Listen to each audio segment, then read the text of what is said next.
Tell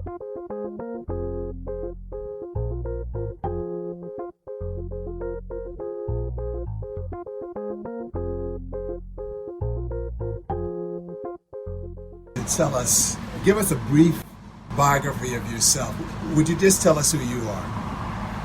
My name is Eunice Jackie, nicknamed Jackie Vaughan. I'm born and raised in Harlem, New York City.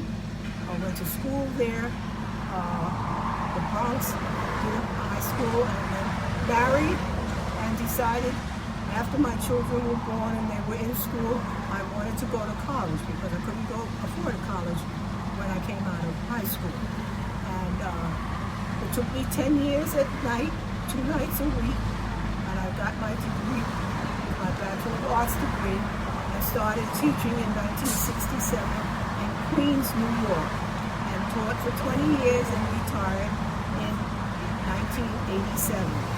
I now live in Sag Harbor, New York, in a lovely community that started out with black homes, what there were no others in the group, and I've been there since, but it is now a changing community. We old folks are dying out, and the young folks can't afford the taxes. So we're seeing our community change. Right now, I'm sitting on a bench outside of a building that belongs is donated to Eastville Cultural Historical Society, which we as a group formed quite a few years ago because there was a lot of history of the blacks living out here, but not a part of the community. Nobody knew their history. So we had several of our ex-teachers who retired. They did the homework and found out what was going on. I'd like to ask you a question as you continue to talk. As a woman of color, as people of color, when you began to buy and purchase property in Sag Harbor, did you encounter any difficulties and any racism? No, we did not.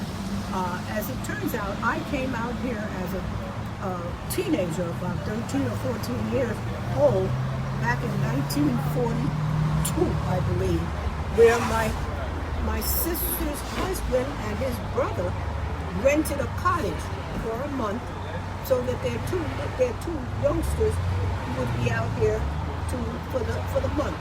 I came as what we would call, I guess, a nanny, because I took them down to the beach, the two little ones, and there was nothing out here but where we live now, that was all woods. Where he rented in the old black section where people had lived there from the time of the whalers, because many of them were from the whaling families, because this is a whaling town. And as a result, nobody bothered with anything when the new development started. Nobody worried about it because I don't think white folks thought anything was going to come of it. And as a result, we developed our villages one by one. And when we bought, we didn't even have tarred roads. We had sand roads, dirt roads. You get stuck in it, and people would have to come and dig you out.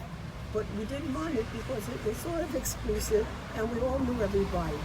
All the ladies were aunt somebody, all the men were all uncle somebody. Everybody was family, and we knew who everybody was, helped everybody, and that was the wonderful thing about it. We ran into no problems that I know of. But I never thought I'd ever live out here. I didn't think I ever wanted to come back. Not those summers, the 2 summers that I spent, because the house that they rented, one house had no hot water, and it had no regular gas stove, because they didn't have gas out here. Where these folks lived to learn how to use a coal stove. But it was a learning experience. Never thought I'd come back here again, and never thought I'd retire out here, but love every minute of it. I have a couple of other questions for you. Earlier, you said that most of the young people, black young people, can no longer afford to live here in Sag Harbor.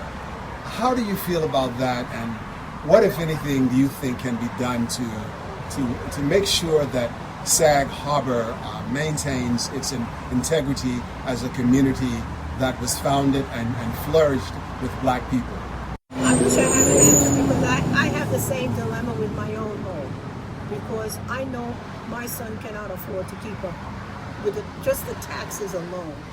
We pay taxes to the village of Sag Harbor, and we pay taxes to the town of East Hampton. So that's two separate taxes. When you finish paying the first tax, the next one descends upon you. And I know my son cannot afford it. And many people have the same problem. They either don't have children or their children don't want to. They either were out here as youngsters and whatever, and their tastes and values, things have changed. They don't need Sag Harbor anymore because it's no longer the Sag Harbor that they remember. So unfortunately, my view is we're going to see a whole different set of people, owners, and a whole different community. We're trying to get our three privileged communities that we have now set up as a historic area. So that's what we're working on now, to be able to preserve some of what we are leaving behind. As an educator, having taught in New York City, and as you look at what's happening with black people today and the current state of education, is there anything that you would say to try and help them to understand the importance of the legacy that you're leaving, and people like you and people of your generation, to try and encourage them to be the best that they can possibly be? Well, we're trying very hard to get our young people, and even the middle range age and the 60-year-old, they're not involving themselves. Now, I'm past president of the Historical Society here. We try very hard. Those groups don't come out. They're not coming out. They don't seem, no matter what we try to do, they don't have the interest. So I can't even offer, I don't know what to offer them. I bring my little great-greats down. We have the cemetery that we own and we maintain. We have the big church across the road that is said to have been part of the Underground Railroad. I've taken my great-grands, I have pictures with them outside the sign when we got the sign commemorated.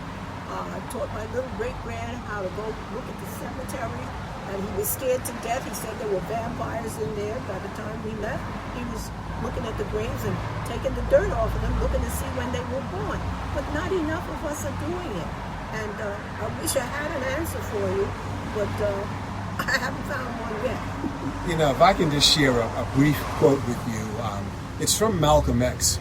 He said that a man without a knowledge of himself is like a tree without roots. It can't grow. And sharing that quote with you, I just want to thank you for being a pillar, the roots of that heritage. Because as I said to you earlier, it is my hope that some young people who will probably never ever meet you and never even have an understanding of the importance of Sag Harbor, at least they can have a moment to look in your eyes and hear what you have to say. So I want to thank you. Is there anything you would like to say to these young people that will see this hopefully in the next few months? Well, all I can tell any young person, get an education. Make sure you get an education. To me, that's the most important thing you can do as a young person. Don't quit. Even if things get rough, hang in there. If I could take 10 years to do it, you can take it. You can do it now while you're young. Do it.